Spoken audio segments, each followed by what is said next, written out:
Welcome to the Outer Realm with Michelle Desrochers and Amelia Pisano. Airing live on the United Public Radio Network, 105.3 FM in New Orleans.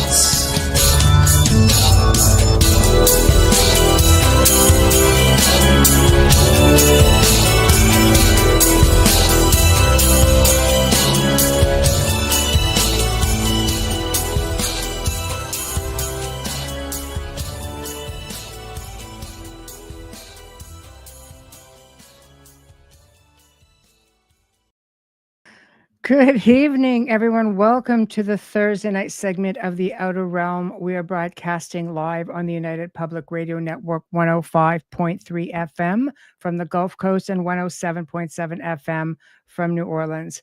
We're fully sponsored by the amazing people over at Folgers Coffee who have been a part of our journey for the last several years. So thank you, Folgers. We couldn't do it without you, nor would we want to.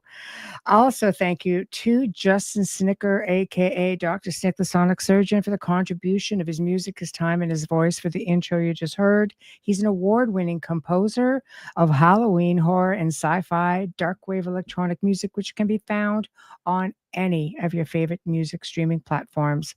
Also, big thank you to Steve McGinnis, the artist behind our logos here at the show. Check him out on Facebook and Instagram. Also specializes in the horror and Halloween genre, but does amazing commission pieces of all types. So tonight, I've really been looking forward to this. Rowan Bo joins me from Australia, all the way over there where it's nice and sunny right now.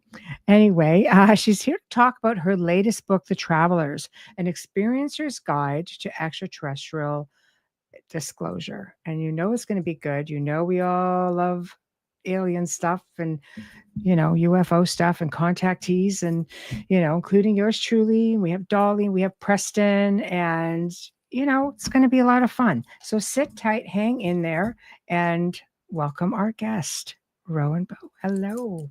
Hi, everybody. Hello. From Australia. All the way from Australia. I love it. Hello, Dolly.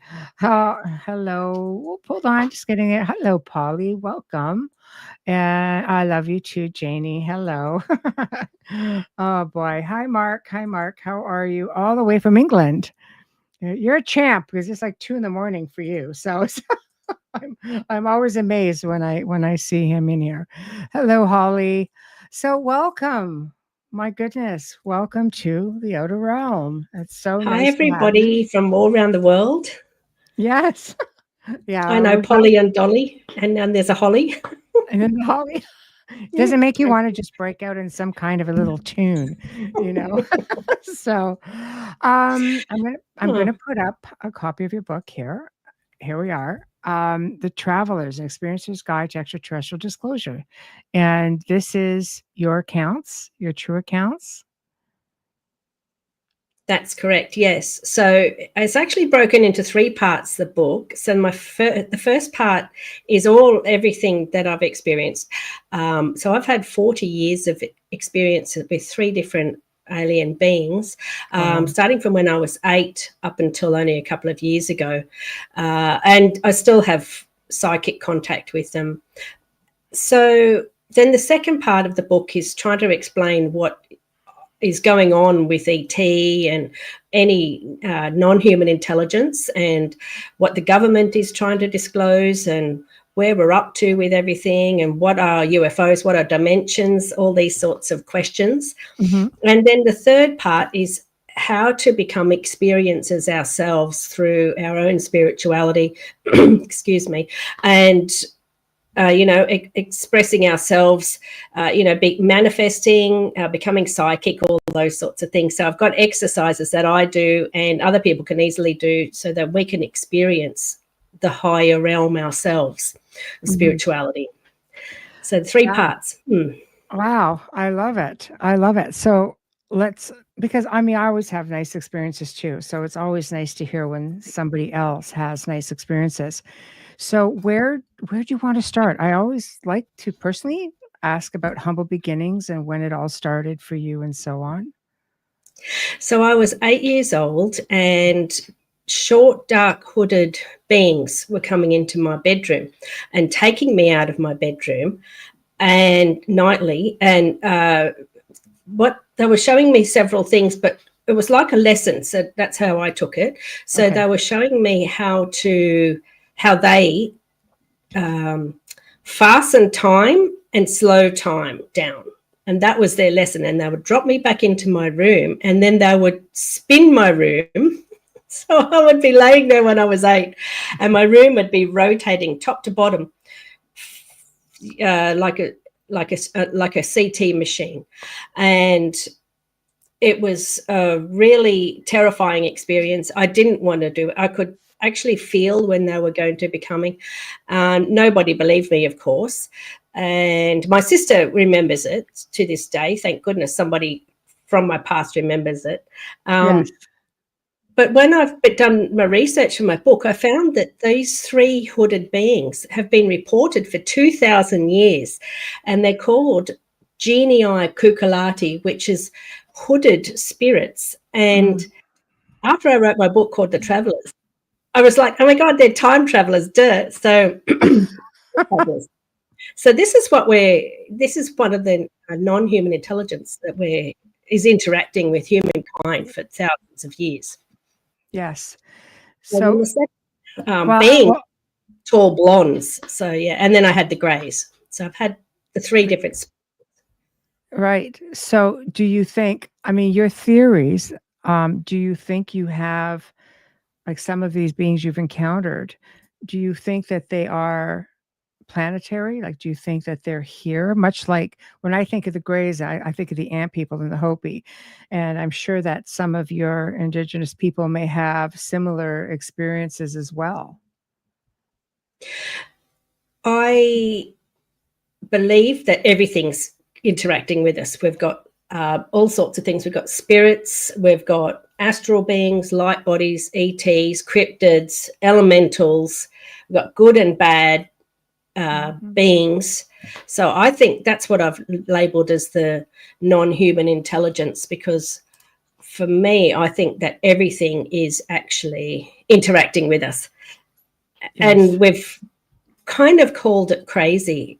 In that way, we don't have to deal with it. Do you know what I mean? No, and now it's time we're all dealing with this stuff. And it's like, let's just all talk about it. Let's stop with the whole crazy thing. Let's just go, well, hang on, guys, this is what's happening to us. And that's the whole point of my book, is to how people can come to terms with this stuff's interacting with us.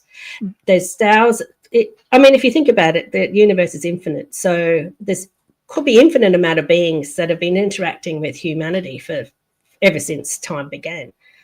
Oh, and absolutely. I think they are helping to activate our DNA over a long period of time. So I think it's an ongoing program for them to be interacting with humanity. Well, I mean, our ancestors seem to have it together. They didn't seem to have the fears that, of course, I mean, we're in a fear-based, society for the most part, but they seem to have an understanding and very good relations for the most part. I mean, they emulated the things that they saw, or the things that they respected, or that meant something to them. And you see that in ancient monuments and drawings and all of these petroglyphs that are pretty much everywhere, So why do you think that we all have this deep-seated fear of contact? I think it's a manufactured fear, personally, and I think that's one of the things that I've tried to talk about in my book too. If we embrace our spirituality, which is the other half of us, we've got material side and we've got a spiritual side. So we've got people who are having out-of-body experiences, near-death experiences. We have people who are psychic and all that psychic phenomenon. So I think that it's time for us to actually sort of reclaim that within ourselves, and then we can look at what's really going on. This fear is stopping people from talking about it. If people stop talking about it, then they can't come together and discuss this stuff. So it's now we're at a point where we can drop the fear, and we can all just talk about it. And, you know, we've all got a piece of the puzzle. And I think that's the most important thing, is all of us drop our pieces into the puzzle and we can see this big picture. And I think in the end, the whole thing is that what we're dealing with is the universe. The universe is actually amazing. The universe is so magical. The universe is spiritual. And that's what we are now discovering, I think. And that's what I'm hoping to help people to discover in my book as well. Just opening our eyes to everything. I think it's very important. I mean, you have 40 years of experiences. So who came first then for you, and how did that, did that continue on for you? And did you find similarities with respect to why they were contacting you? I wish that I would know how and why they're contacting me. I think they're interdimensional. I think they use the dimensions. I think extraterrestrials use dimensions to get here, and I've actually called that out in my book too. So I've got a whole chapter on dimensions. What are dimensions? How do we access dimensions? Because we're actually interdimensional. Like, I mean, if the chakras extend up out of our body, that's interdimensional right there, isn't it? So we are interdimensional because we're spiritual. So I had the short, dark hooded beings. Call them what you will. I just call them that because I don't know how else to. I didn't have anybody to talk to about this stuff. I was just trying to figure it all out myself. Yes. Up until recently, Dolly was one of the first. Dolly Saffron and Preston Dennett were one of the first people who I contacted. And Preston actually wrote my foreword in my book. He's been amazing. And so is Dolly. So supportive. And just to kind of have those other people who understand what's going on. And then I had the tall blondes come into my life. So I had like 3 separate beings. And then afterwards I had about 20 years of the greys, experiences with the greys. So in the tall blondes experience, I know I've had experiences that I don't remember. I haven't actually had any hypnotherapy or any hypnotism to unlock any further memories. So that's important. I just want people to know that because this is just all my memories right now. I was awake every time something would come to me. I wasn't, asleep or drugged or anything. Yeah. So the second beings were the tall blondes, and I was able to fly the craft. They came to me while I was awake in the backyard, and they lifted me up into their craft. And 4 tall blondes, 2 male tall blondes, and 2 female tall blondes.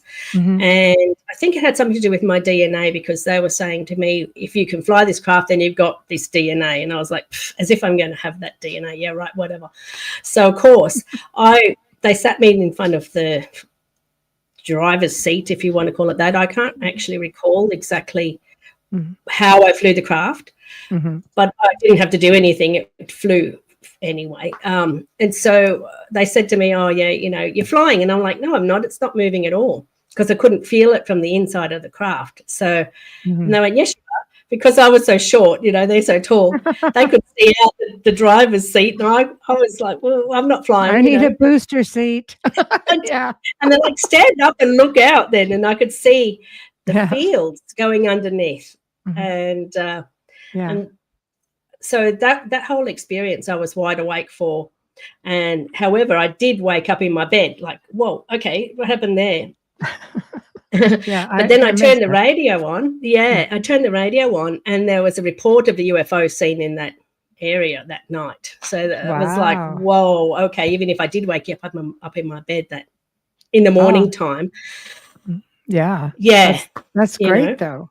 That's a really great validation. I had that all the way through. There was always UFO reports in that area. Reported on the news. And so I was able to actually go back and investigate those UFO reports as well. Yeah. Which, like I said, it's a great validation. Yeah. So how do you go from having, these type of experiences and end up having primarily experiences with grays after that? And I say that very loosely because, I think, you have different species, or shall I say races of grays, some a little bit nicer than others. And so they tend to get a little bit of a bad rap, as I think they get lumped in together. So what was it like for you? That's another thing I've really mentioned in my book. Like I believe that we look at their interactions and what they're doing to us, what are their intentions, and then we can figure out if they're good or bad. So I've actually listed things like that, if they're healing, teaching, helping us, then they're good, but if they're harming, lying, or controlling us, they're not good. So, if we pretend this stuff's never happening, then we can never come to terms with what they're doing. Yes. Yes. So, well, good people, bad people, same idea, right? Yeah, exactly. So we need to, come to terms that everything is interacting with us. Let's then look at what they're doing. But in my case, the grey lady in the black triangle, that's one whole section of the book. Yes. That went for 20 years. So in this case, I had 20 experiences once a year with this grey lady. But because it was so many experiences, a similar thing happened each time, and I've just lumped it all into one experience. So this is basically what would happen. In this case, I was taken from my bed somehow, but I would actually wake up and be awake. And so this is where I go into, this is the altered state, altered energies. So we are in an altered state when whether we're more receptive when we're in an altered state, or we're kind of somehow we're able to be accessed more easier when we're in this altered state. I think you're more relaxed, you're more open. Yeah. And this is an interdimensional thing too, I realize. So because it was a bit like meditation, when you get into that altered state, then you can access higher realities and higher information. So I would wake up and there'd be several other people in an area with me. So they would all be still in this altered state of semi-awake, semi-asleep, quiet thing. And I would wake up and nudge them like, hey, everyone. I'd accidentally wake them up.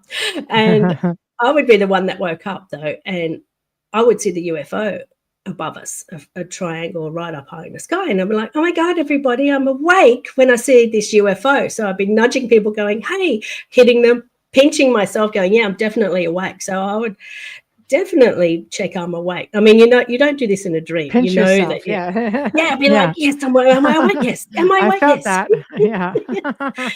So then this UFO would coming from really high up, tearing down to us. Of course, everyone's going, screaming and so on.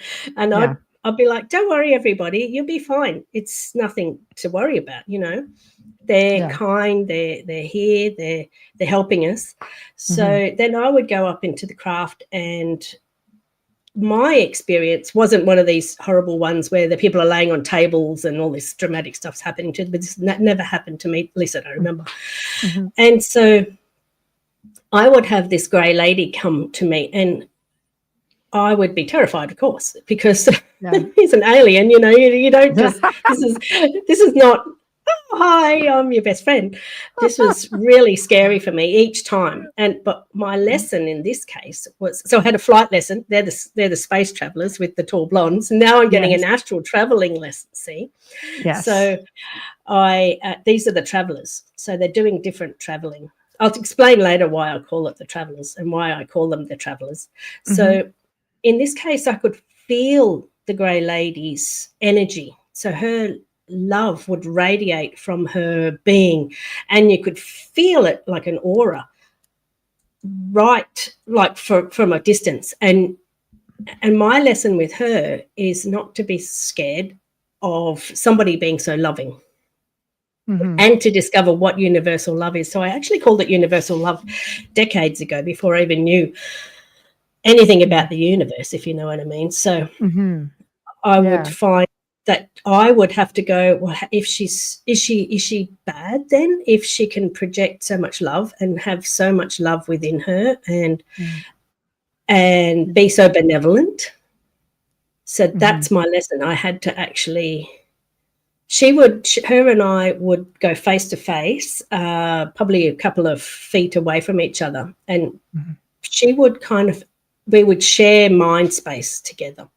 And she was able to say, well, now you're feeling this, you're judging that, you're thinking this. And she would go through, every time I made a judgment about her, I would have to then take responsibility for it. So that was my lesson, time and time. That's harsh.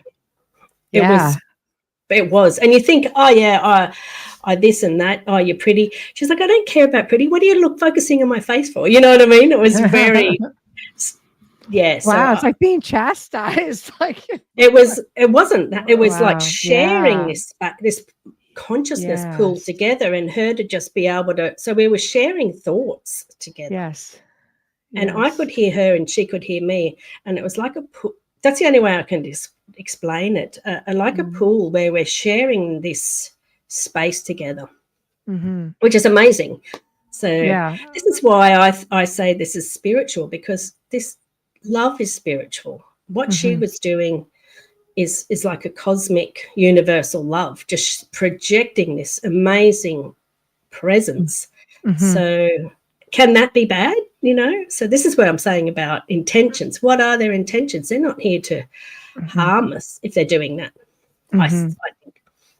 No, yeah. Well, I personally, much like yourself, to the best of my knowledge, have not had any bad experiences. In fact, I have found them to be very respectful. If I don't feel like company, or I don't feel like going anywhere, I mean, I've seen myself say, no, I'm not really feeling it, or wait till I'm asleep because I'm too tired and I just don't feel like it, but I'm sure I'll be fine when I go over there. And then I come back, like when I come back, I know I've been, because I am so exhausted because I feel like I've been up, and oh yeah, but I feel like that I've come back with something. It's just always, you feel just so much lighter, I find, once you've been with them.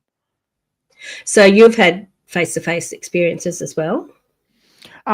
Sometimes when I'm awake. Yeah, I've had one of those. I was kind of like, oh, hello. And really that was my fear speaking at that time, because I just rolled over. I was kind of like, nope. I just rolled over. Nope, not doing it. And I realized that was just me. And I kind of peeked back because I was wide awake, and he or she was gone, and it was just like, then I get mad at myself, because I'm like, oh, you're just being so ridiculous, because there was nothing to be fearful about. The energy felt really nice, and but whenever they were around, we felt them around quite a bit, and then I just became very, very relaxed with it after that, and it's just, that's it, so it was good. But I like when you say it. I do think, obviously love is the universal language, and I think at that point, especially when you're feeling that energy, it does seem to be the general consensus and the general message. Yeah, for sure. And I think that's why she spent so much time with me,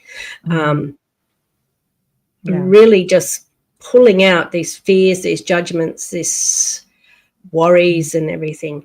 I mean, I was asked in another interview recently, was I being prepped to write this book and talk to them about them? I felt like even then, when I was taken up on board on the black triangle, mind you, I'd never heard of black triangular spacecraft. This is a new thing to come out. Back then, I'd never seen or heard about them, except in my own experiences. So these things, that back in the 90s, we didn't have the internet. This wasn't spoken about. There was barely any books out. Whitley Strieber's book, he has a very similar experience to mine, actually, and he actually saw the little dark hooded guys, and I believe tall blondes as well. So they must be all working in collaboration together. Yes. He was terrified of them at first, just trying to figure it out. Hello, Constance. So, but I do think if you can get over the fear of it, then that opens the door for all of this incredible interaction. So I think you're missing out if you let your fear hold you back on it. I think it's also a choice, because everybody has a choice. We could all behave terrified and scream and kick. And that's, again, what I've said in my book. Where are we going to go with this stuff, guys? You know, are we going to bomb everything that we see or kill everything that we see instantly as soon as we see something without even thinking about what it is, just because we don't know what it is, or that it's, you know, or that it's good or bad? How do we're going to see, this is our new reality. This has already been happening to us. It's just that we've all been suppressed and repressed and embarrassed and stigmatized and called crazy and be shut down. Yes. No, that's exactly right. And when you're younger, I mean, oh my God, that's not something like, I mean, my family was pretty open-minded about things, more so as I got older. But when I was younger and a lot of different stuff was happening, even on a paranormal level, okay, well, that was like the family secret. You just couldn't talk about it because people would think you're crazy. I'm like, what the heck? Yeah, we are. If we're all seeing this stuff, come on now. You know, but in later years, we were all like, oh yeah, we'd see this stuff all the time. Oh yeah. Like I'd see a craft outside. We didn't have satellites back then. I'm aging myself, but that was like the 70s, 80s. I'm thinking we didn't have all the satellites that we do now. So when you saw something flinging across the sky that didn't make a sound, you're kind of like, yeah, you know, and I didn't live in the city. I lived way off in a beautiful valley and a lake and mountains. And so you saw all kinds of things, you know, so it's just, I don't know. I think that you're sort of missing out, but I would have loved to have had somebody to really talk to about that at the time. I think it could evolve you a little faster as to, you know, how to react, how to behave, you know? Yeah, exactly. I didn't have anybody whatsoever. And paranormal things were happening to me as well. I was having out of bodies, and I was having chakra stuff, and I was having past life things. So I'd be like, did I just go back in time? You know, because the whole world changed around me, and I was a different person. And like in this case, I the whole walls changed into timber. And I'm looking around, and I looked down at myself, and I had long black hair, and I was in my 40s, whereas in this life I was only in my 20s. So I could feel, and I was like, this is the year 500. Where am I? You know? Yeah. And then I came back, and I was like, whoa, we got plumbing. Wow, God. You know, I could, So this is but what also I've identified in the book, and I'm not saying I'm a chosen one or anything. I hate that whole business that I'm more special than anybody else. No, it's wrong. I believe we're all here together. We're all experiencing stuff. And I've even said that, like, this is for experiences of all kinds of phenomena. This is just not extraterrestrial, because there's so much going on. It's all connected. It really is. And so, but what I do have is I remember past lives. I remember my past lives. I remember pre-life, and I remember early life. So I think this memory thing, maybe this stuff happened, maybe ET comes to lots of people, but so many people forget, and perhaps I just remember. So this is what, whether they've come to everybody and I'm the only one that remembers, or, you know, not many of us remember, or maybe they come to me because I remember. Yeah. I wish I knew. Yeah. I get whatever the reason is. I mean, I think it's an honor in some ways to be, you know, habitually visited and to have them want to work with you. You know, I have some questions. You'll notice I'll flash comments, but Polly has a few things that she's asking. So one is, hi Ro, did you understand better your experience after you went through the deep meditation?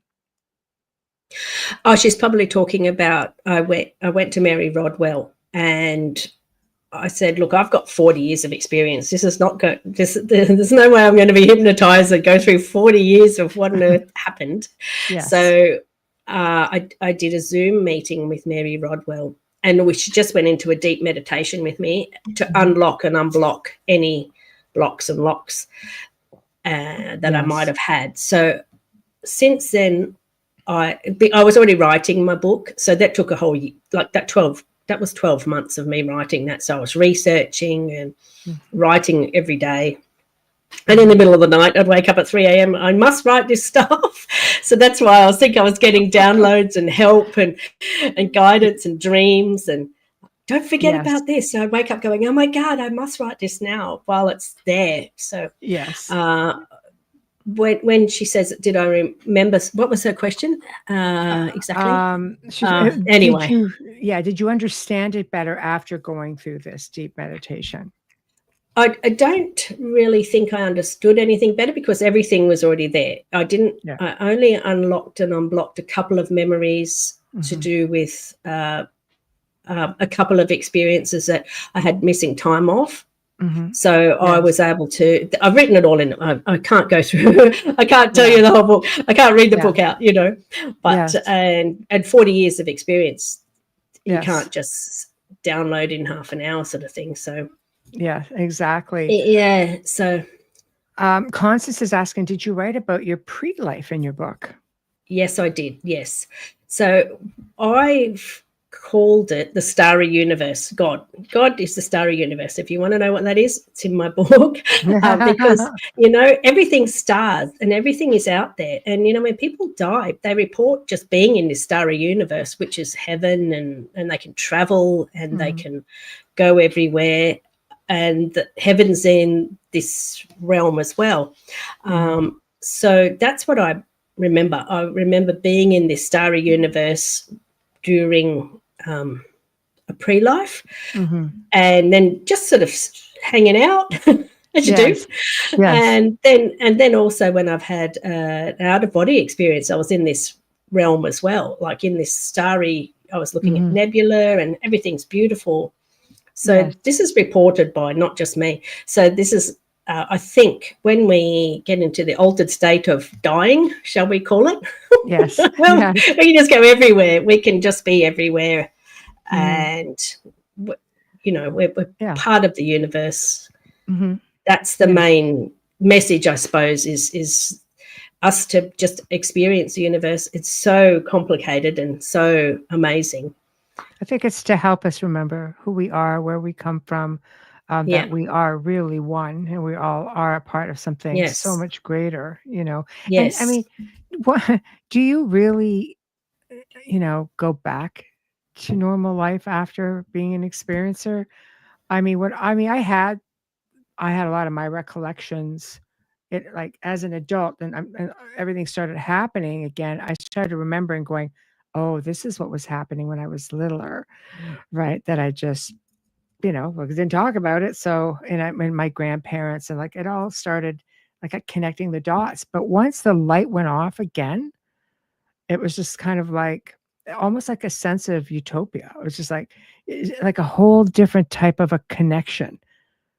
To connect it to something so incredible was just. I think that we are all connected when we're born. Kids are so much more open. Kids are so much more wanting to discover the world. They want to know what everything is. What's that bee? What's that flower? What's that animal in the ocean? All this sort of stuff. So I think we kind of get dumbed down. We get kind of pushed into, no, that's not happening. No, that's not right. You don't remember these things. This stuff's not happening to you. Stuff happens to kids all the time. I've had a friend who, one of the experiences, she used to be able to tell people everything. She was so psychic, and she had to dumb that down because she was terrifying people. Especially when she predicted somebody's death, and they were like, "Whoa, okay, that's enough. Don't know more." Boundaries. Yes. So I think tough. I think we're all psychic. We're all this is the whole point, isn't it? We've some institutionalized, some fear-based, something that stops us, something that's pushing us down, something that's making us forget. And I think now we can just go, you know what, forget it, guys. I'm ready to come to this new world. Let's just move into it, guys. Yeah, because it feels great. I'm going to jump over to Polly's third question before I get into the second one. Why do you think it was so important for you to learn how to fly the craft? I think that they were just looking at, well, there was several things that happened. Number one, I was given an implant at that time. I've got, yeah. So that was the scary part. Number two, what choice will I make when I see these beings from another planet or wherever they're from? Yeah. Was I going to just scream and kick and shout and hurt them, or was I going to be, I'm going to say the word ambassador, because I was an welcome to planet Earth, hi guys, you've never been here before, have you? This is what was going through my mind. I'm like, greetings, hi, welcome to planet Earth, this is what you'll find here. Here's your flyer. So, move along. And then of course then they were like, well, do you have this DNA? And at that point I was only 19, so I didn't know anything about anything. The only movies that had ever come out that I knew of were ET, the Extraterrestrial, and Close Encounters of the Third Kind, and maybe V. Remember V was on? Oh then? God, yes. That was scary, and that was our induction. That was all we had. Yeah. And of course, true. Whitley Strieber's communion book, that was scary. Everyone had that on the bookshelf, and the Face of Mars. We had all those things. Yes. So then the other thing I think that why they got me to fly the craft was to take me somewhere rather, and maybe distract me. So I think that all those sorts of things were, and to bond to me too, because that was a really scary experience. And remember I said that there was a UFO seen at the next, like reported the next morning when I woke up. And actually that whole next day I was just looking around for them. Oh, where are these guys? They said they'll see me again, I know, why would I do that if it was a dream? Of course it wasn't a dream. So yes. And I'd never heard of tall blondes either, or Venusians, or whatever you want to call it. So this is just all these links later on.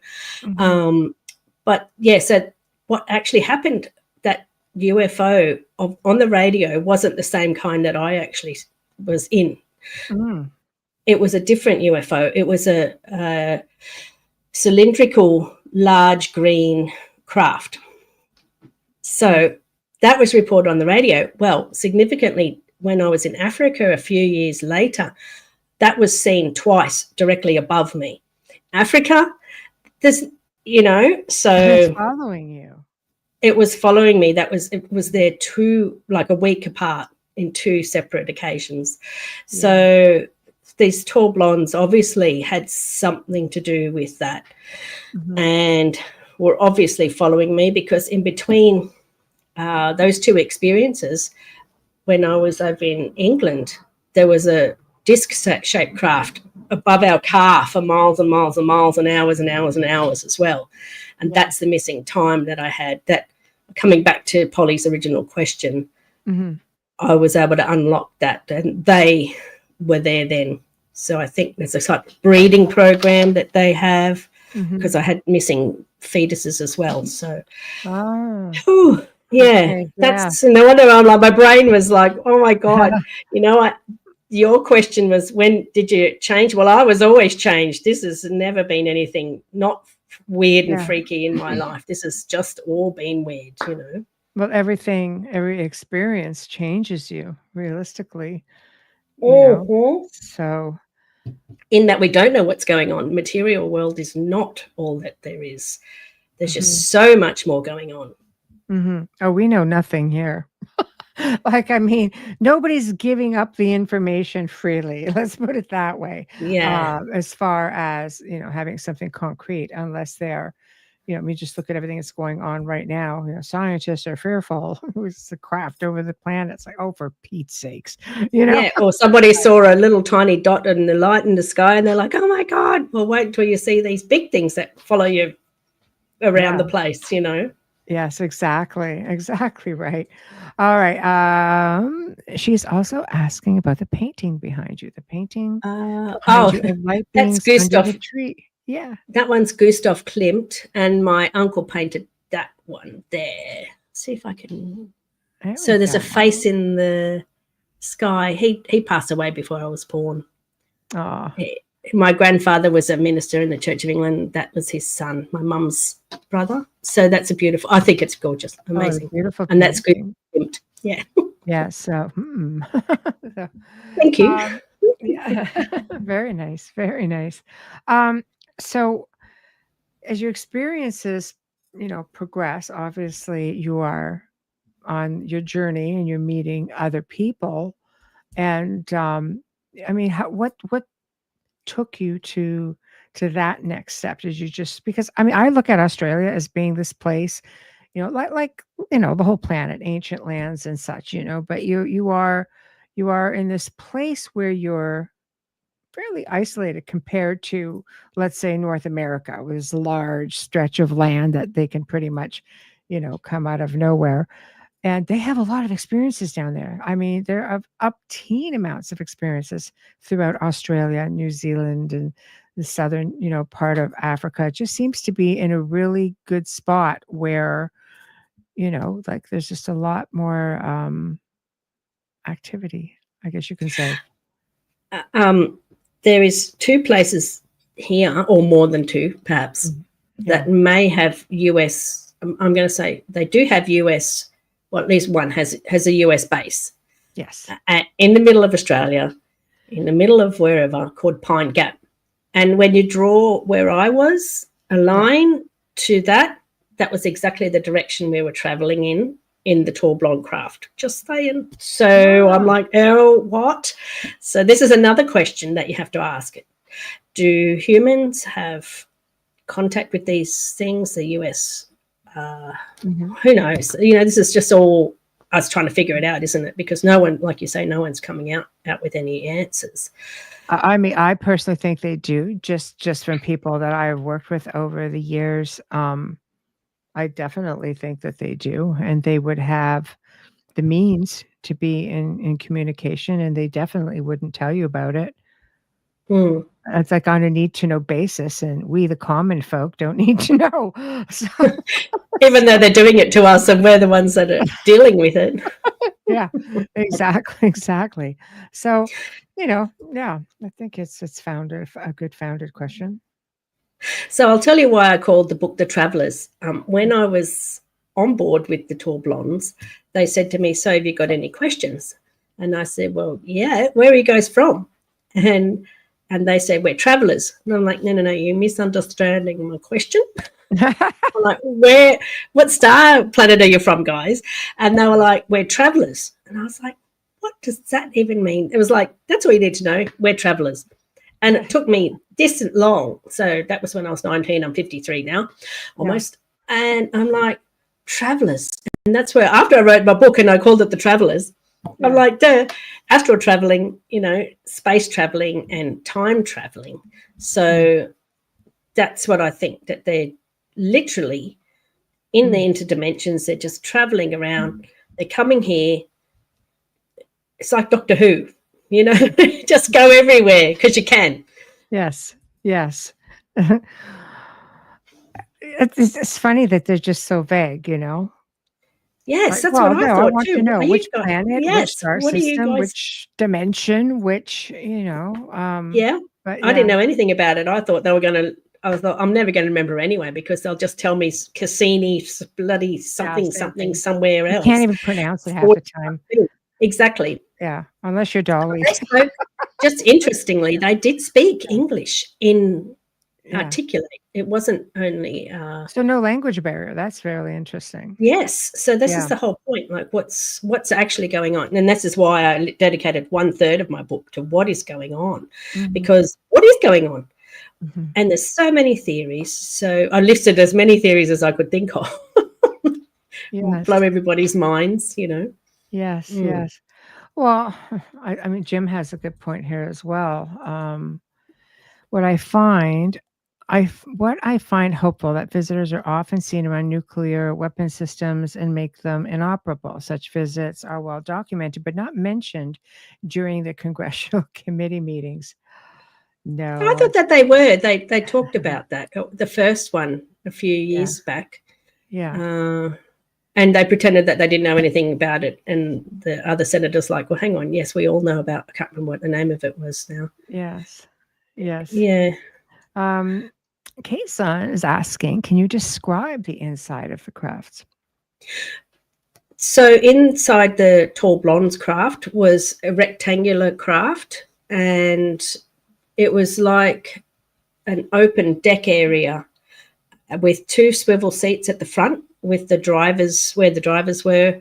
I can't remember the other side so well, and with my memories, I try not to guess at things. So if I am guessing at something, I don't like to say it. So I like to just have those pure memories. I don't want to make stuff up. I don't want to confuse anybody. So, and then in the Black Triangle spacecraft, so we went into space because I was able to see nebulae and planets and whatever else through this viewing dome. And I talked to another guy, one of the only person, I was looking out for this viewing dome when people were talking. Have you seen the viewing dome? No. Okay, fine. So finally I came to somebody who'd been in the viewing dome, and they actually dropped the ET dropped the windows. So he was sort of like out in space. Wasn't really, but you know. Yes. And I said to him, this is Don Anderson, so he's a well-known contactee. And I said to him, was it spiritual or was it material? Like, was it space? He said, it's all the same thing. I'm like, oh my God, that's the answer that I've been looking for. The starry universe is the spiritual universe. Yes. Yeah, that's deep. That's deep. Yeah. You know? Yes, exactly. So you basically, we'll jump ahead a little bit. You know, you've been having these experiences. They've been continuing. Where do you make the decision where you say to yourself, you know what, I think it might be okay to talk about this? Like, were you connecting with people before the book to say, okay. Oh, yes, I was. Oh, you were. Okay, yes. So only a couple of years before. I've actually done a lot of people's testimonies. I said to people who I know from UFO Research Queensland here, could you guys write some testimonials for me about this or this, you know? So they did, and I've included them in the book too. But what happened I think it was the 13th of February, the day before Valentine's Day, I remember, of 2022, I got like a 3 taps on the foot. I never had to worry about this before. And they said, wake up, go outside, take your phone, get some photos of UFOs. So I photographed this light going across, and I reported it to MUFON. And from then onwards, I saw thousands probably of lights in the sky, flashing weird directions and all sorts of doing weird things. They were coming over my house. I'd be getting downloads. So it's sort of like, wake up, time to wake up, time to actually. So it was like I got activated, for want of a better word. And I actually had sleep paralysis at that time too. I've listed all these things in the book. That's terrifying. I have experienced that. Yeah. And there were 2 greys overlooking me, one taller and one slightly shorter, I remember, 2 males. And they were like, why is she panicking? And the other one was, this is in their thoughts. And they said, that's because she can't remember seeing us when she was awake before, even though I was in sleep paralysis. But I knew I was awake. So this is this altered state thing, again, that we talk about. And then they did something to me, and it was really kind of like, oh, what are you guys doing? I don't know. And they were trying to distract me by asking me questions and things. And then I woke up again, you know, when you sort of like wake up, but what I woke up with them pulling the blanket on or pushing the blanket off or something to me. The blanket wasn't on me before, and it was on me after, this sort of thing. So it was like they were like, activated, done. And so from then on, I was like, whoa, okay, I had to talk about it. I had to catch up with people. I discovered UFO Research Queensland, and basically I haven't shut up since. Yeah. So that's good. So you found your people, basically. I found my voice and I found my people. Yeah. Yes. So. Yes. And you're learning that, you know, do you find that, have you met people who maybe have been encountering the same races of beings that you've been encountering? Because sometimes people who connect end up on the same ship together. Oh, well, I haven't had that per se. Dolly, Saffron and I have talked about, you know, very similar things. She's obviously got way more memories than I do, but mine are, like I said, just memories as well. but yeah, no, I haven't experienced that part of should I say, being, finding people on the same ship. Although I did have a dream an experience one night. I call it dream as if it was a dream, and I said, and then it was one of the guys that I worked with. He was there, and he and I both looked at each other in a funny kind of way the next morning. And then, but you can't say this sort of stuff to anybody back in the day. So yeah, it's like, Anyway, so yeah. So downloads, because I relate, I've had them. What kind of information are you given? Like, what is it like for you? It's sort of morphed into more when I have a dream now. Yes. I have these very specific information coming through, and that really helped me writing the book, and still helps me to this day. I get these insights that are amazing. But when I was having downloads after that time with the two greys in the sleep paralysis, I was able to ask them questions. So it's like I had something there teaching me, but I had to ask the question first. So I said, what are the orbs? And they came back with the word plasma. And I was like, plasma? What the hell's plasma? So I had to Google that. Another one was how do I tell if they're good or bad? And they said by intentions. So that's where I got the knowledge then to go, of course, it's their intentions that will help us to understand if something's good or bad. And another one was what is time? And that whole one went all night, this massive thing. And I was like, my brain just like a movie going on. Yeah. And all I remember was it's like kind of like a whirlpool that we can they can drop between timelines because it's not like a linear thing. It's like a ball of wool. So the timelines are all whirling together at any one time, so they can just drop. That was in my another download. Yes. Dolly says, yes, that you've had similar experiences, and one day you will remember them all. So I will probably eventually do hypnotherapy or hypnosis to glean more memories. I do have a lot of my own memories anyway, so I sort of think, is there something going to be traumatic? I don't really know whether I've got the energy to go through, because everything's been traumatic, in fact, until you kind of come to the whole big picture at age 53. Before that, everything is confusing. I've said in my book, experiences are a mixture between terror, something terrifying, something wondrous, and something so confusing. So it's your brain's always on overdrive trying to understand everything. I could see that. Yeah.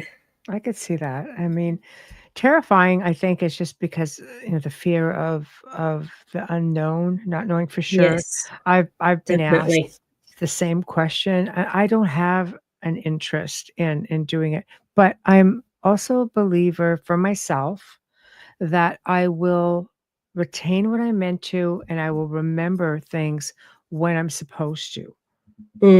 Because I find a lot of things will come on their own, and I've just had, I've interviewed so many people, through the decades, and it's like some people have said, best thing I ever did, and then it's like a 50-50. Some people it's kind of like, no, I wish I hadn't done it, because it's like once the door is open, you can't close it. And I think people just like to have that option. Yeah, for me, I'm like, oh, gosh, how much can fit in there? Yeah, right. I'm like, well, there's so much in there anyway with trying to figure out the whole universe, really, is what it is. Which it's so massive. And that's, I believe, the end of the whole point of this contact is for us to be sparked into the question and the seeking of what is going on in the universe. I don't think that ever stops. I think we'll probably die, go back another million more lives and still be questioning things, so it's always going to be a bit of a mystery, because it's just so fantastically amazing. Do you, is this, like for me, it's a generational thing. Have you like contacted like family members or people close to you to see like, hey, has this ever happened to you? Or am I the only one from what they can recall? Did you ever ask? I have done both those things. I have asked, and Yeah. no, nobody remembers. My son had 3 experiences in a year where he's like, Mum, I woke up naked, or Mum, I woke up, Mum, all my clothes were upside down and inside out. And I'm like, oh my God. And when he watched the movie ET, and how when we watched it, it was like, wow, that was so amazing.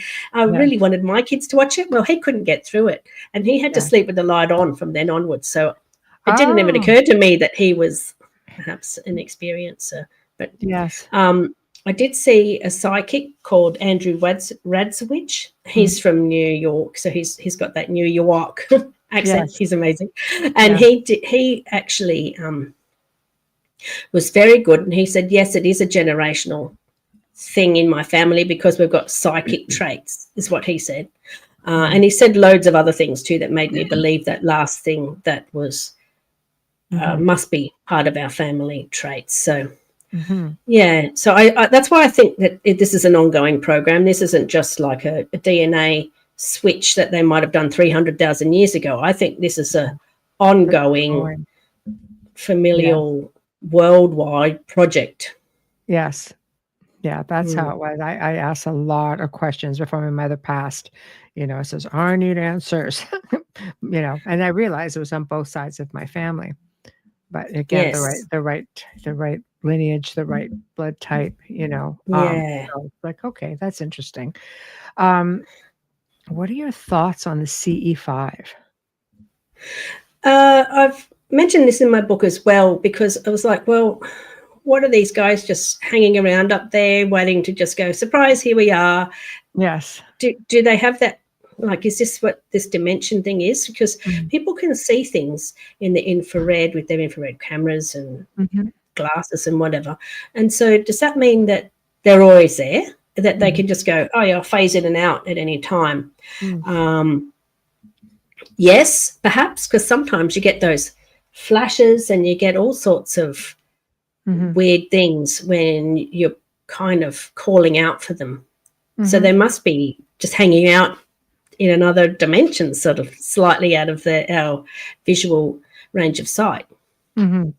Yes. So hit and miss. Some people are all about it. Other people don't trust it. There are people out there charging crazy amounts of money to bring people out, to certain locations to do it. And I think contactees, it's always been telepathic for me, just saying, okay, hey, I wouldn't go out and and have the experience. But I guess for those who may be nervous about it, maybe safety in numbers or being around like-minded individuals, doing it with other people who are there for the same reason, maybe offers a degree of to them safety, or, feeling that they won't be made fun of, that kind of thing. But I think also that there's so much going on out there. Like, we've got spiritual stuff, we've got orbs, we've got technical devices, we've got UFOs, we've got other phenomenon. Like, that's why they call it UAP. It's unexplained aerial phenomenon. I think it is. Could be anything. Yeah. So what are they actually seeing? These lights in the sky, are they some sort of orbs that are consciousnesses, or are they just spheres or whatever? We just this is where we're guessing at what these things. We still call them unexplained, unidentified. True enough. So you help people now. You help people. I think this is helping people. Yeah. Yeah. Just talking about it. Trying to, because I've had so many experiences, and because I've sort of had the opportunity now to meditate and to contact the grey lady and to go, what is going on, and getting ideas and getting thoughts and getting higher self information. you know, because everything is accessible when we meditate, and when we get into that altered state of, then we can get all the information, and we can remote view and everything. So this is helping people by helping themselves. I can't do it for that person. Everyone's got to just go inside and get their own, activate their own skills and gifts, because everybody's is different. I do agree with you. And I also think that it's different for everyone because of the fact that I think the message may be similar, but some of us may have jobs, for example. You know, we've got jobs to do. You know, I know that I certainly do. I'm forever doing it. But, you know, I feel that, you know, connecting to consciousness, connecting and making people realize that this is very much a spiritual thing.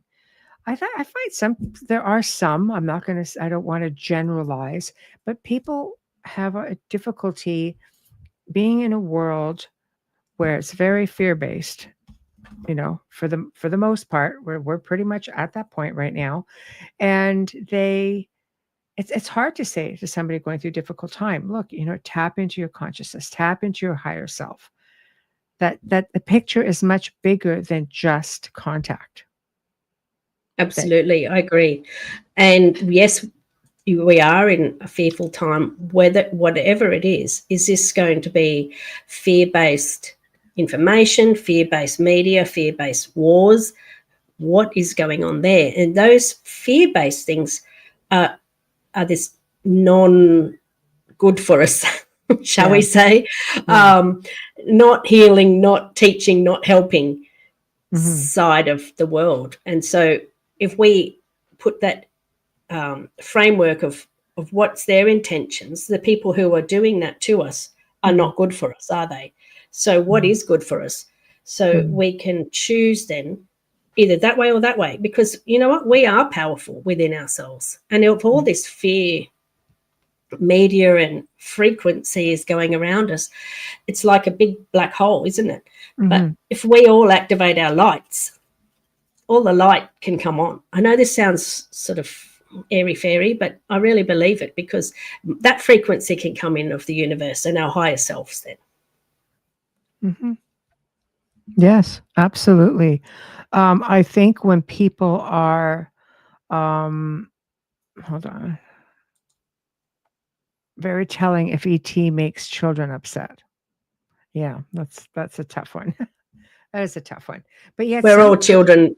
We were all children once, though, you know. Yeah. Well, there's a lot of reports of children really, you know, they'll call them their like big-eyed friends, or like they're very connected from very early on. My earliest recollection, I was 7, and I knew it had already been happening because my mother had said to me like that I was forever just always staring at the night sky. I would go and sit outside, and I still do it to this day.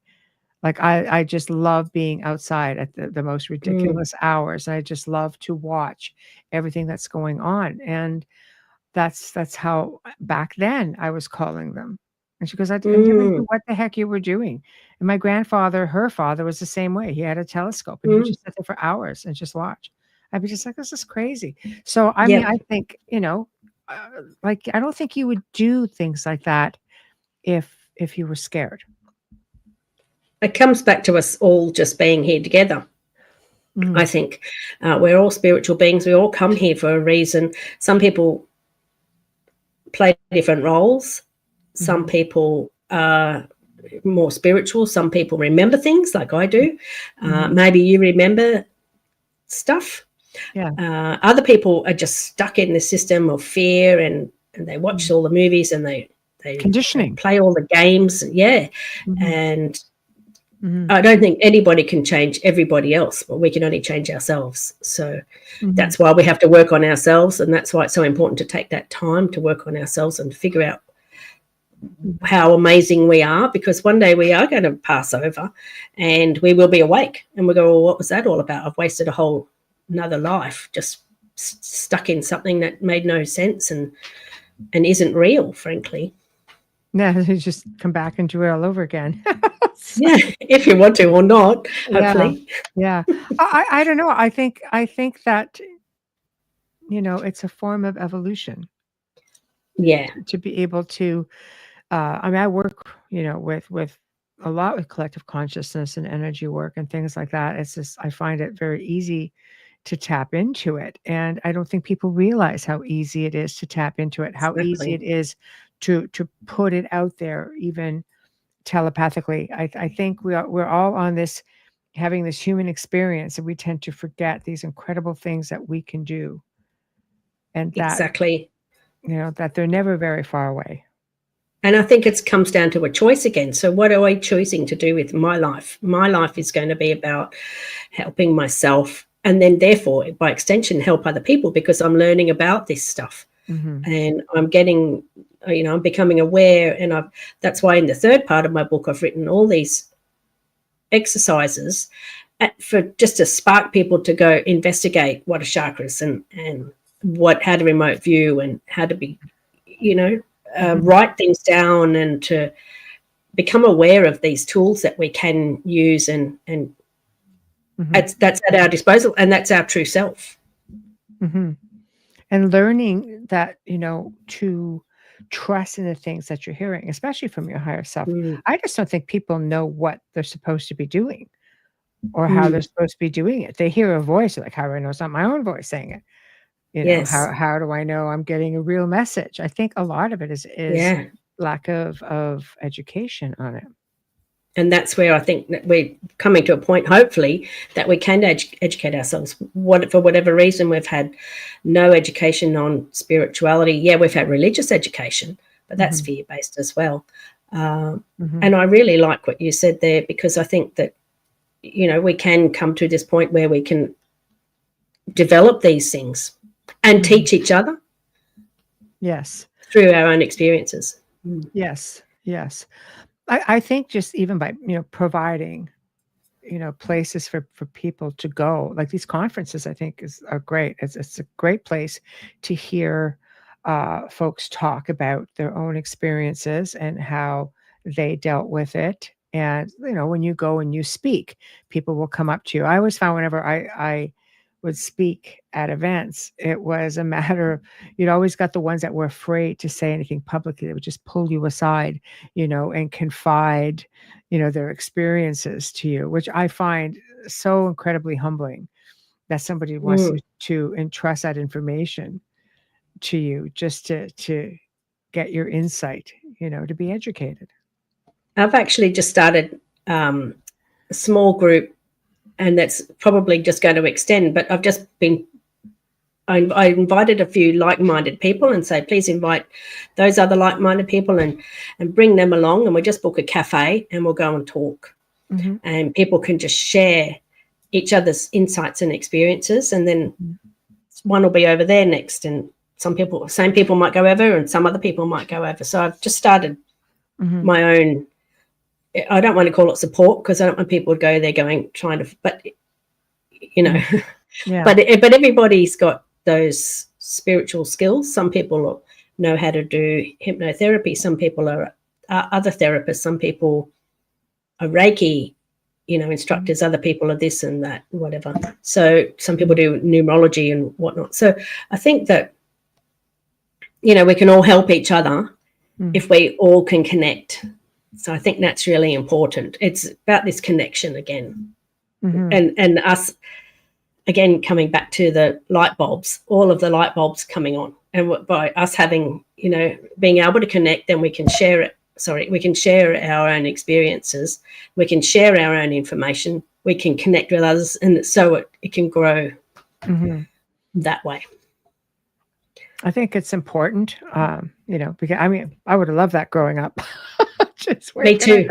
Yes, I think a support system, especially when you're dealing with folks who may be way on the outskirts, in a community where this isn't the thing. This just is not a thing. You get these small towns just right out in the middle of nowhere. And there's quite a few of them. Not everybody's in the city. And I see it a lot in the paranormal field, because there's so many television shows about it now. There's more and more coming out with UFOs and experiencers coming forward and telling their stories.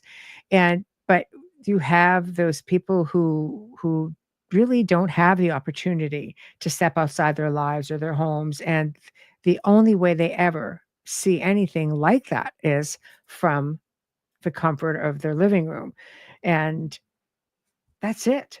And that's not always the proper information. You're not always, at least in the paranormal field, you're not always getting the right information by watching, some of the paranormal television shows that are out there. So,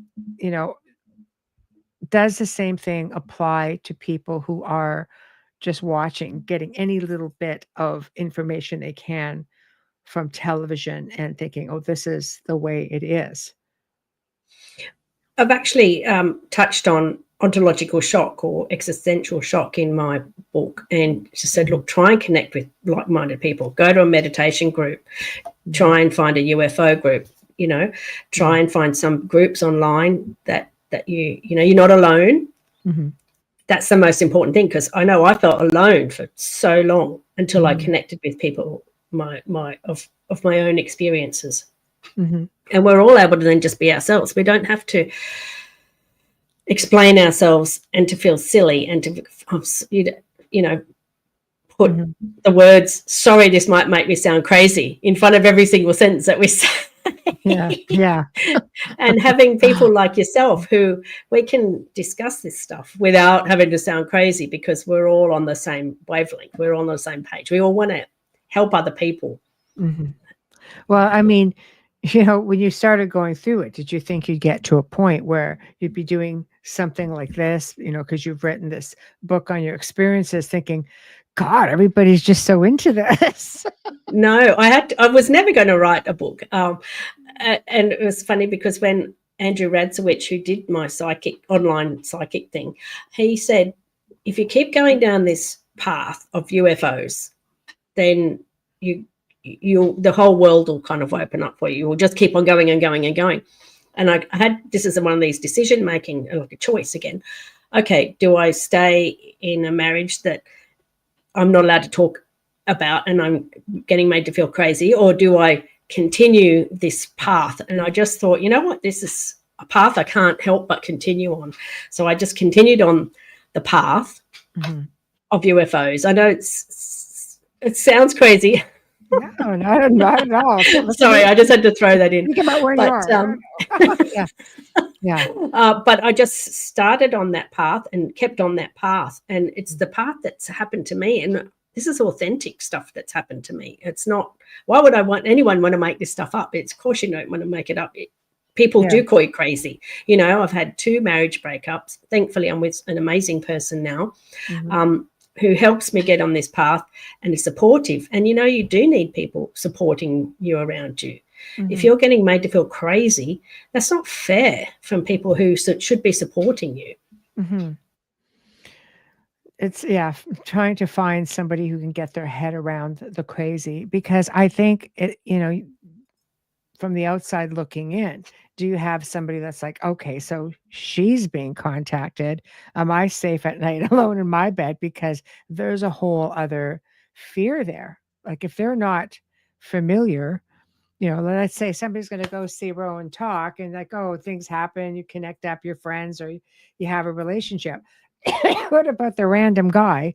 Let's say, just say you're in the looking mode, or somebody like you is looking for that special somebody, and somebody who's never heard of you, somebody's never heard of this ever happening. That's a pretty big pill to swallow. Yeah, I think that's why worldwide we have to come to terms with this stuff's going on. I know.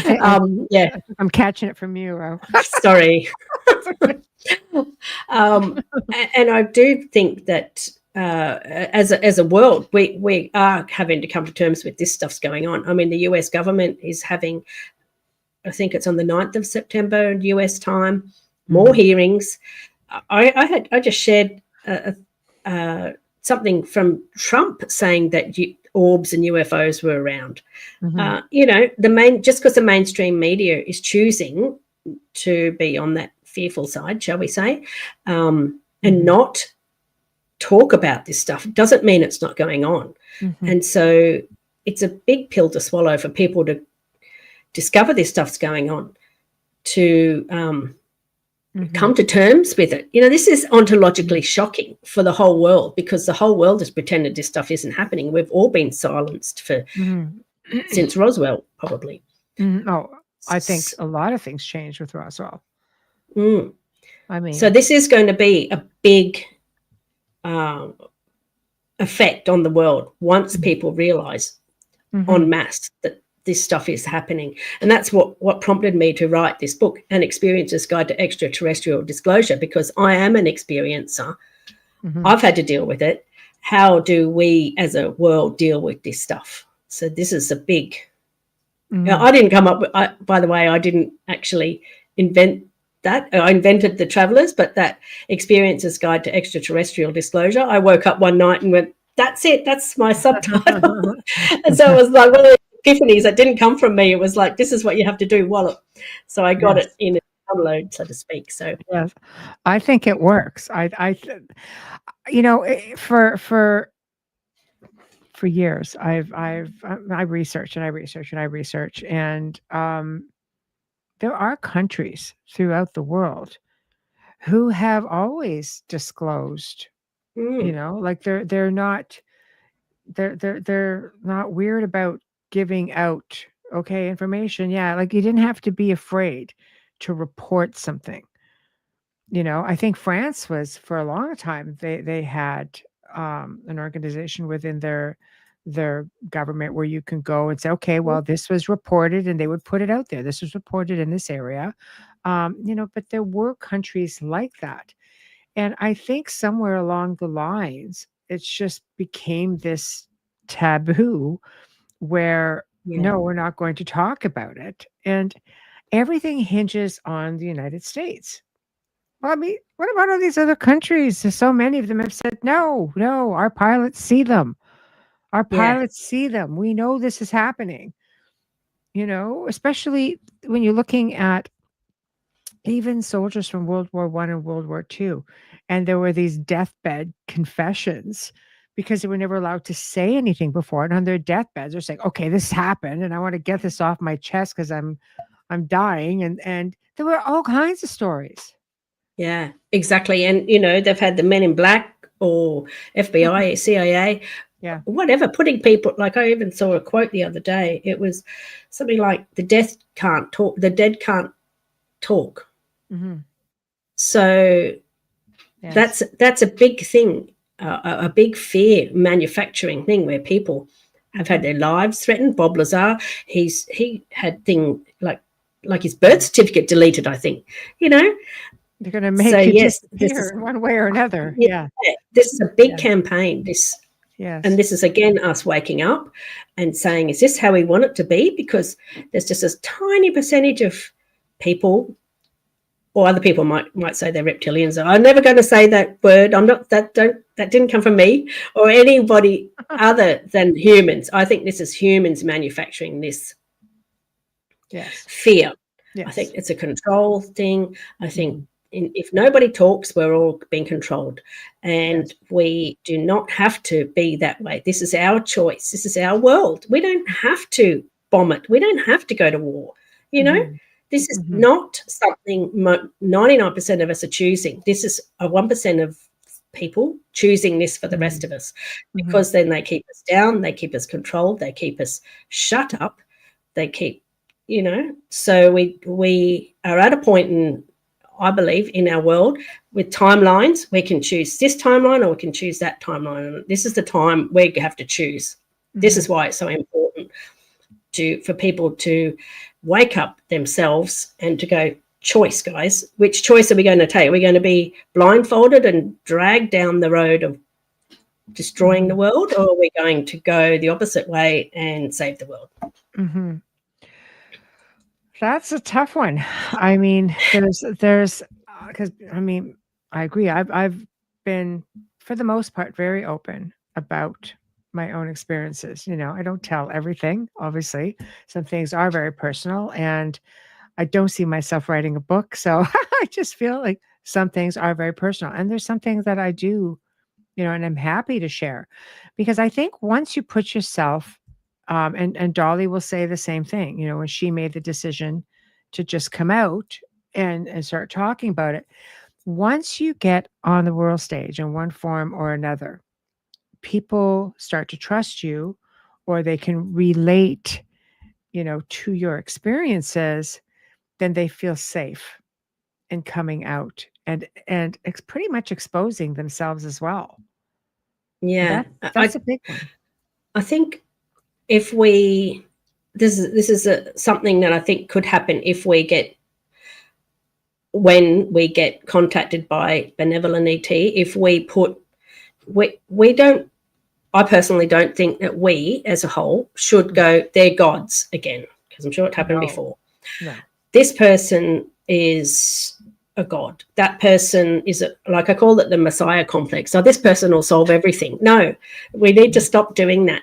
This president will be the best thing that ever happened. That president will be this leader, that one, so on and so.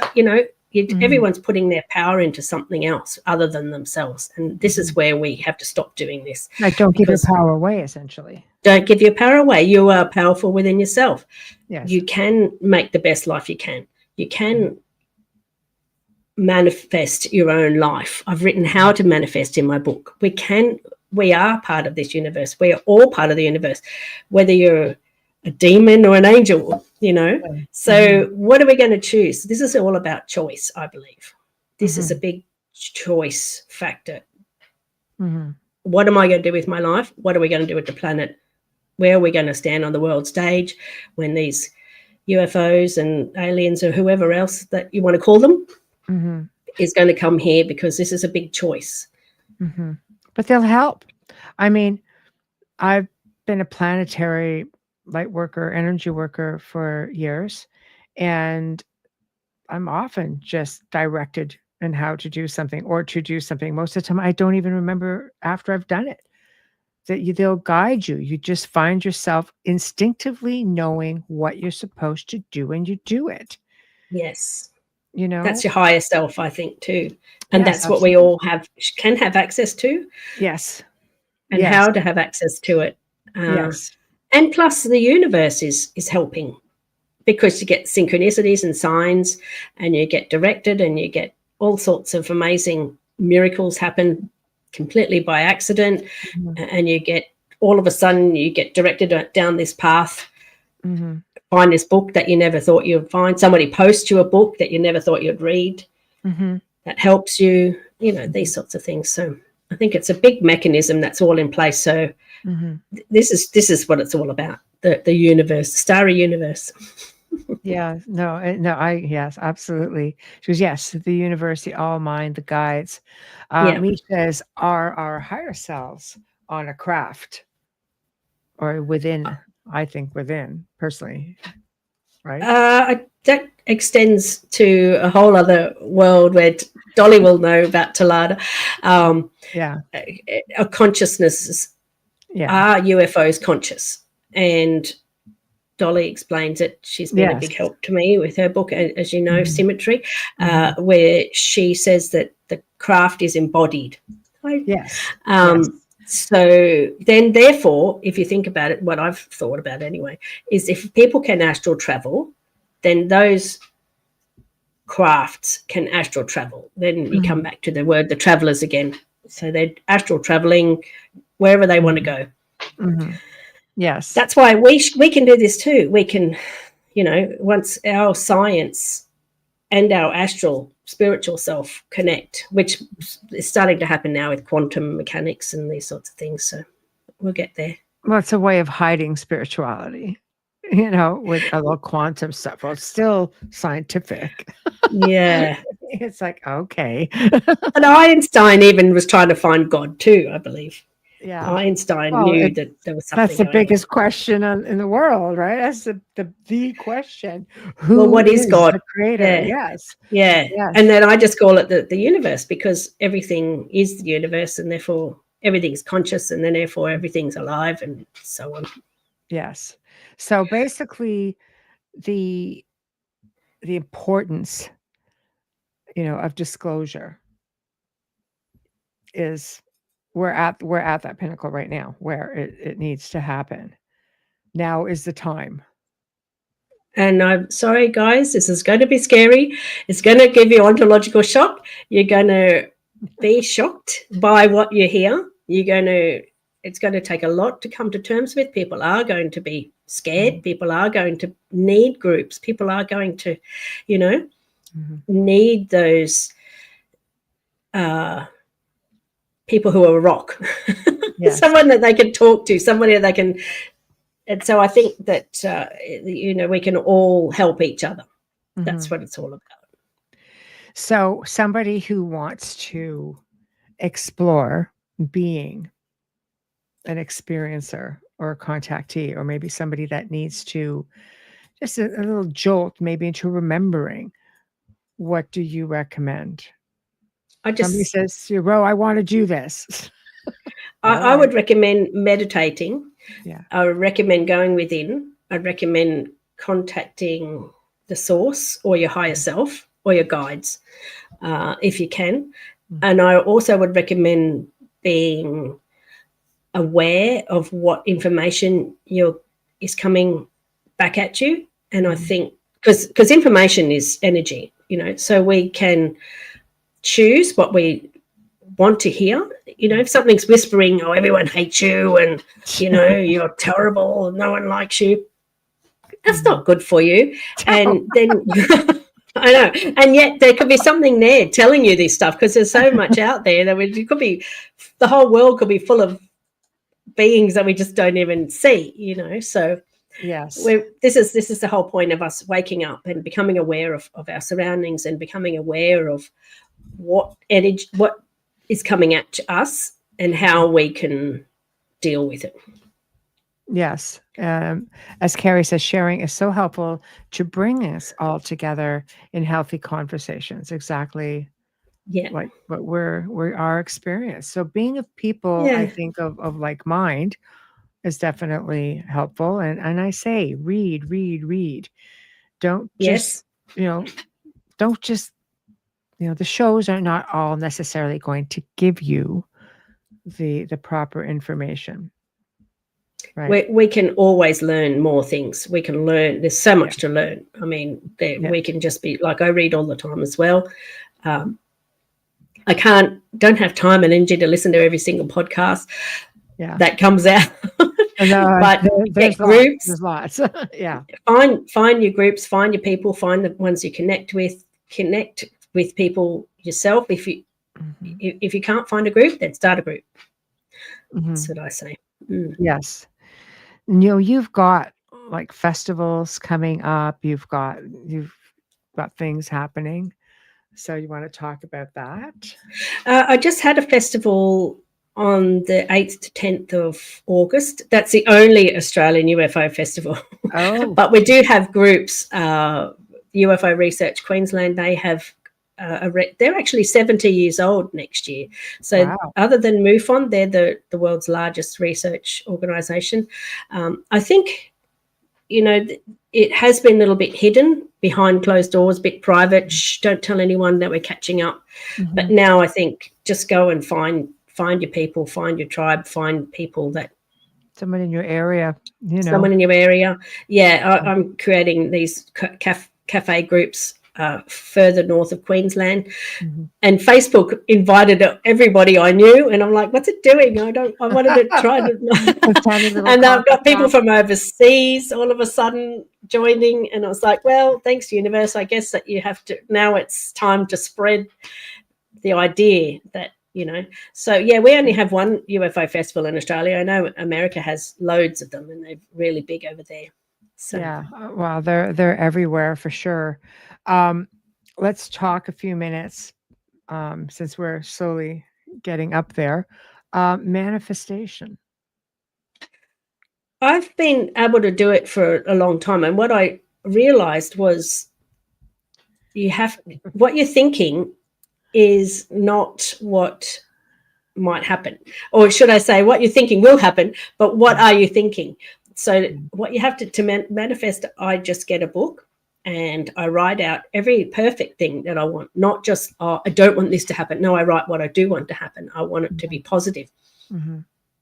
Here's what I need. I need to have a workplace that has a really pretty area to have lunch in. I need to get paid what I'm worth. I need to have good people. I need to be respected for my merits. So these are the things when I'm manifesting a job, for example, or what do I need in a car? I need it to be safe. I need it to be this, have good brakes. To be specific. So be specific. And then once it's left my brain onto the page, it's out there in the universe, and the universe can do whatever it does, which it does, and it can come to you, and that's how you manifest. It's very simple, but you have to know exactly what you want, and you have to actually be very specific with what you want, and never say never. Always say yes. Always say it will happen. And then I think if you thank the universe and you say, right, it will, thank you, universe, for sorting that out for me. That's all you need to do. So the showing gratitude. So and then it's already going to happen. It's already there in the future. You're bringing it to you. That's a lot easier said than done. Some people, I think that's just one thing that people struggle with. You know, sometimes it's easier. You just I find if you could just do it off the top of your head, bam, bam, bam, it's done. But if you put too much thought into it, it could work against you. Yeah. So the universe will bring you anything you're thinking. So if you think, I want this, I want, all you're doing is wanting, you're getting what you want. I say, what do I need? I need this, and then you get what you need. Yes, which is a whole different thing. So needing. That's not key. Wanting. Yes, like I want $1 million in a house by the ocean isn't going to cut it. No, and you have to do things to make that thing happen. So what do I have to do? I have to I want a great job. I need to maybe do a course to get that job. You know, I want a house. Well, maybe I need another job to get a house so I can afford the payments. So these are the things you have to do. Everyone has to do stuff for that future event to happen. Yes. Well, easiest way to remember if you're a contactee or not. Let's say you're having your dreams. How do you know it's a dream? How do you know it's an experience? For me, I've always been awake. So, and then all the reports came afterwards.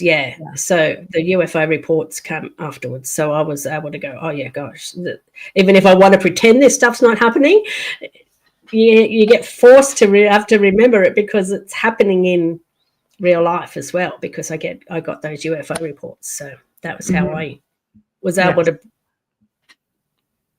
cement it in reality. Yes. I love it. Okay. So let us know now. So your conference is over. So how can people find you? Do you have anything else coming up? And I've got a book launch next week where I'm going to do a book signing. I've got a few more interviews coming up, so people can always find me. I have a Facebook group on Facebook. I realized a couple of years ago, no one's talking about this stuff, so I might as well just be the voice of it. You know, I'll be the girl. So that's called UFO/UAP Disclosure Australia. Anyone can join, doesn't have to be that. My email is ufo.radio@proton.me, so anyone can contact me. I can help in any way. So that's fantastic. Well, guys, come on. The link will be in the write-up as well, where you can buy the book and reach out to Rowan. And I'm sure you are definitely doing the circuit, so you are ready to go and open for interviews and so on. Yeah.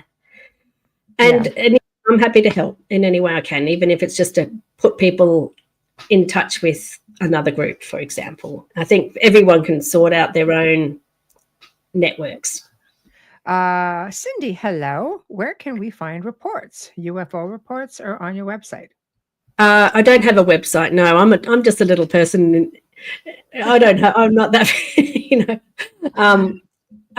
basically you can read all the reports that I think it's they used to have networks in Australia, UFO Research Queensland. They used to have UFO Research New South Wales, and so they are on. I've actually put them in my book as well. The ones that were similar to mine, and the websites that they were just another reason source. to get the book.